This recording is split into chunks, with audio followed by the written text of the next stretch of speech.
OneDrive for Business just came out with a great new feature that allows you to restore files. Let's take a look.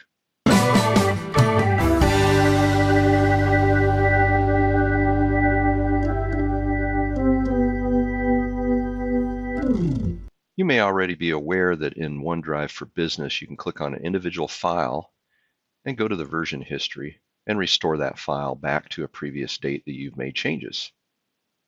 There's a new feature in OneDrive for Business called Restore Your Files. And if you click the gear tool, come down here, there is this Restore Your OneDrive option. When you open this up, it gives you the ability to choose a date range, yesterday, 1 week ago, 3 weeks ago, or custom. And when you select it, it brings up a slider that shows you all the activity on all the number of files you've made changes to in that period of time and rolls you back to the date that you've selected.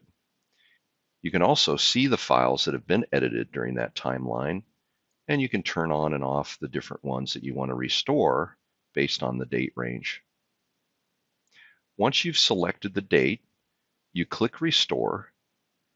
It prompts you, are you sure you want to restore to your OneDrive? And it rolls back all the files to the date you've selected.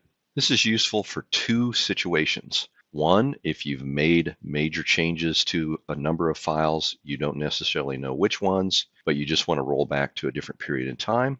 Or secondly, if you've gotten malware or some kind of ransomware that has infected a bunch of files, this gives you the ability to recover back to that point prior to the issue.